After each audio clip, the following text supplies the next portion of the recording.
Selamat datang di Novel Ria Official.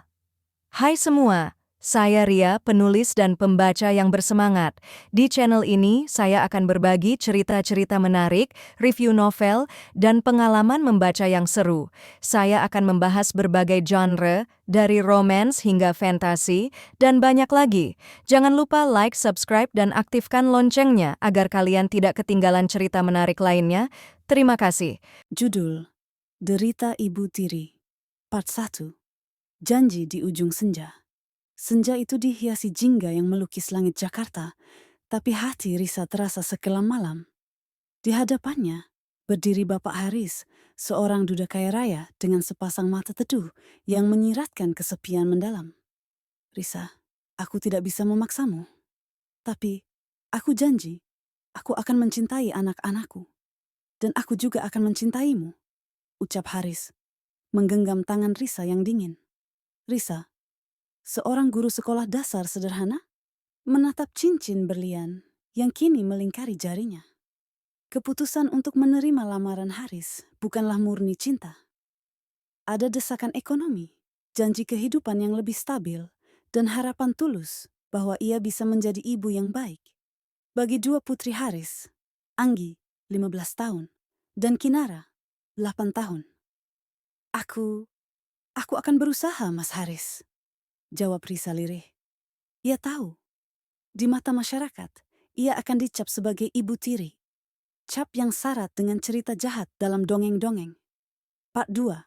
Istana kaca dan dinding dingin rumah mewah. Haris bak istana kaca. Megah, tapi terasa dingin. Seminggu setelah pernikahan, Risa menyadari tantangan sebenarnya. Anggi, si sulung, adalah benteng pertahanan paling kokoh.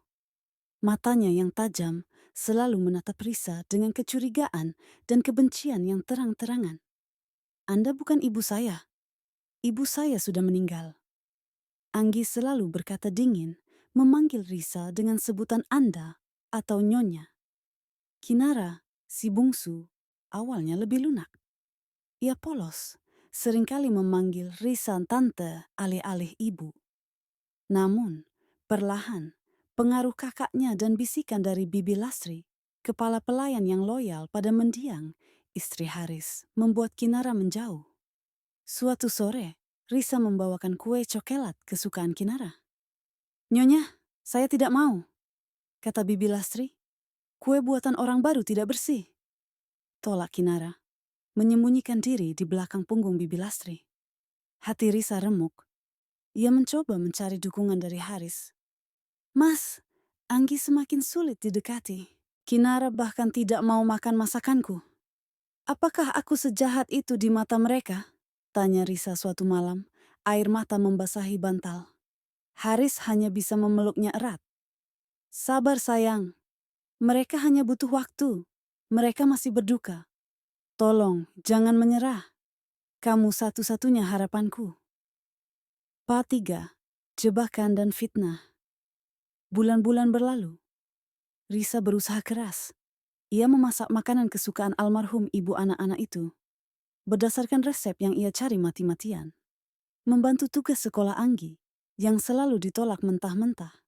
Dan mencoba membacakan dongeng untuk Kinara, yang selalu tidur sambil memeluk foto ibunya. Tapi, di rumah itu, setiap kebaikan Risa seolah disaring oleh kebencian. Puncaknya terjadi saat pesta ulang tahun Haris.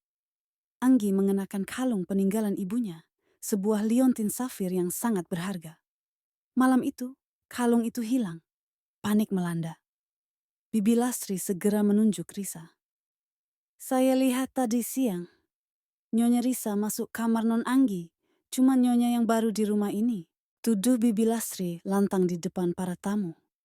Anggi menangis histeris. Aku tahu, Anda menikah dengan ayah karena harta. Sekarang Anda mencuri kenangan ibu. Haris bingung.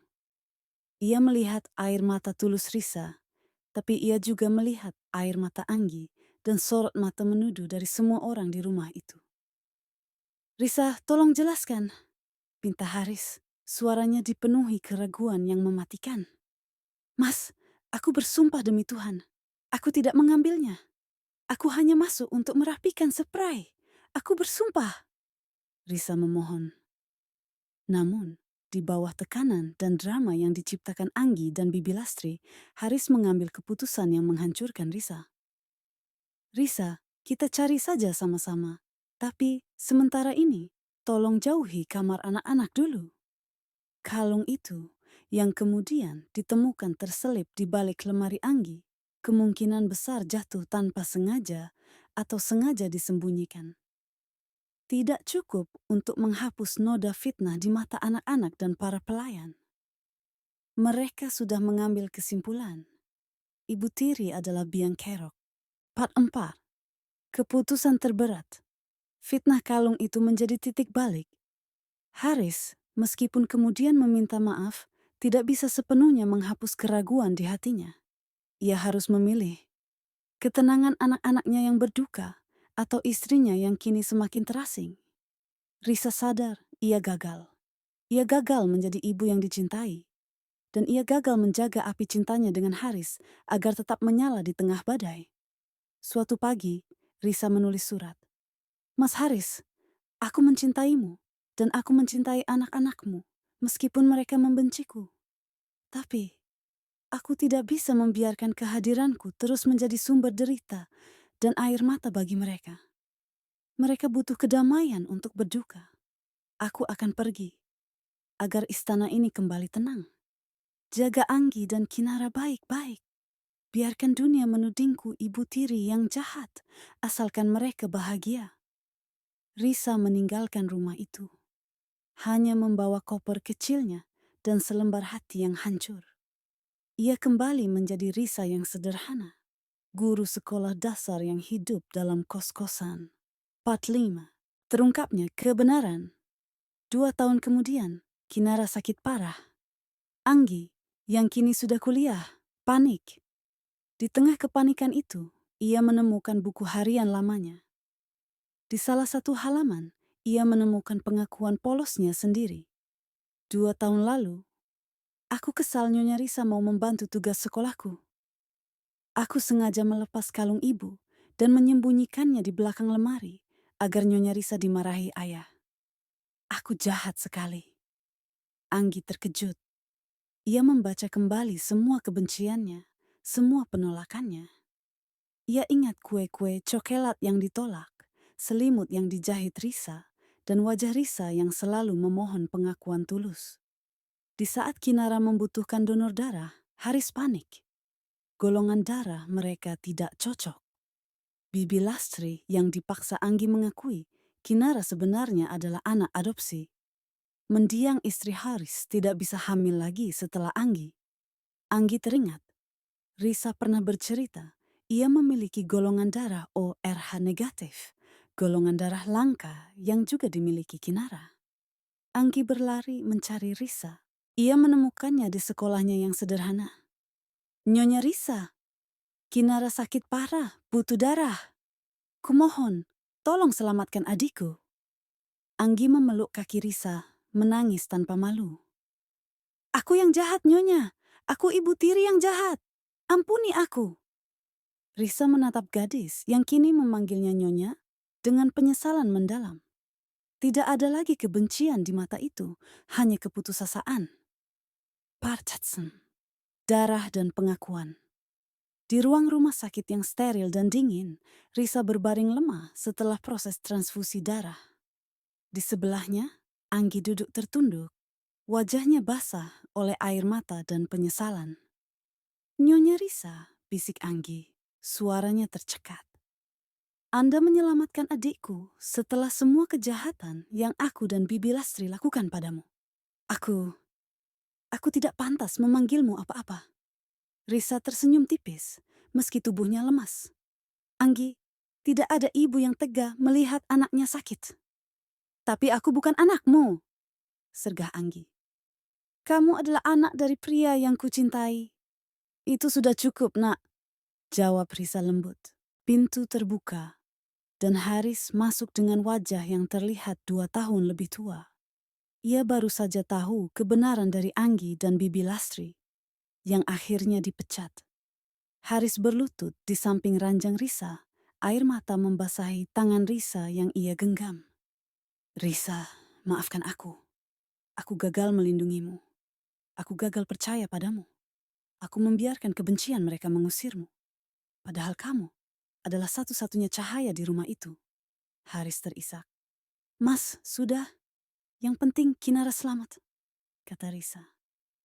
Mencoba meyakinkan Haris bahwa tidak ada kepahitan yang tersisa. Part 7. Jembatan yang dibangun dengan penyesalan Kinara pulih dengan cepat. Begitu ia diperbolehkan pulang, Anggi bersikeras menjemput Risa terlebih dahulu. Saat Risa melangkah masuk ke rumah Haris, suasana terasa berbeda. Tidak ada lagi mata-mata menghakimi dari pelayan baru, dan tidak ada lagi dinding dingin yang memisahkan mereka. Di ruang tengah, Kinara berdiri gemetar. Dia mendekati Risa, bukan dengan pelukan, melainkan dengan sebuah kotak kayu kecil. Tante Risa, kata Kinara dengan suara serak. Ini, buku dongeng ibu yang dulu aku peluk. Sekarang, tante boleh membacakannya untukku, ya? Risa berlutut, memeluk Kinara erat-erat. Air mata hangat menetes di pipi Kinara. Tentu, sayang, tentu, jawab Risa. Anggi, yang menyaksikan momen itu, akhirnya mendapatkan keberanian. Ia membuatkan Risa secangkir teh panas. Teh yang dulu selalu ditolak Risa karena tidak ada yang mau meminumnya bersamanya. Ibu Risa? Panggil Anggi, menggunakan panggilan itu untuk pertama kalinya dengan sepenuh hati. Tolong, kembalilah ke rumah ini. Kami butuh ibu. Kami butuh pelukan ibu. Kami butuh ibu kami. Anggi meletakkan cangkir teh di meja dan menyodorkan sebuah amplop. Itu adalah surat pengunduran dirinya dari kuliah di luar kota. Aku akan kuliah di sini saja, Bu. Aku akan membantu ibu merawat Kinara, dan aku akan belajar menjadi anak yang lebih baik. Aku janji. Risa menyambut Anggi, dan untuk pertama kalinya, pelukan dari anak tirinya itu terasa seperti rumah. Part 8. Tak ada lagi. Derita bulan berganti musim. Risa kembali menempati posisinya di rumah itu, bukan sebagai istri baru Haris, melainkan sebagai tiang keluarga. Ia tetap menjadi guru sekolah dasar, mengajarkan bahwa setiap anak, tanpa memandang darah, berhak mendapatkan cinta. Ia tidak pernah memaksa Anggi dan Kinara melupakan ibu kandung mereka. Sebaliknya, ia mendorong mereka untuk mengenang sambil membangun kenangan baru bersamanya. Anggi berubah menjadi kakak yang protektif dan sahabat bagi Risa. Ia sering membantu Risa di dapur dan sering membicarakan masa depan dengan Risa, bukan dengan Haris. Kinara tumbuh menjadi anak yang ceria. Ia selalu bangga bercerita pada teman-temannya bahwa ia punya 2 malaikat di surga, ibu kandungnya, dan di bumi, ibu Risa. Suatu malam, Risa, Haris, Anggi, dan Kinara duduk bersama di teras, menikmati teh hangat dan bintang-bintang. Ibu, Kinara bertanya polos. Kenapa di buku dongeng Ibu Tiri selalu jahat? Risa tersenyum, memeluk kedua putrinya.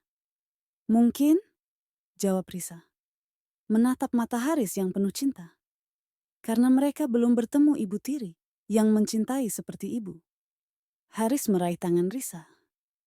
Ia akhirnya mengerti bahwa cinta sejati tidak dibatasi oleh ikatan darah. Cinta adalah pilihan. Dan Risa memilih untuk mencintai, meski harus melewati derita yang tak terperi. Membuktikan bahwa label ibu tiri hanyalah sebuah kata yang bisa diisi dengan kasih sayang dan pengorbanan yang paling tulus. Tamat. Terima kasih sudah mensupport channel ini. Jangan lupa subscribe, like, share, dan aktifkan loncengnya agar kalian tidak ketinggalan cerita terbaru dari saya. Terima kasih.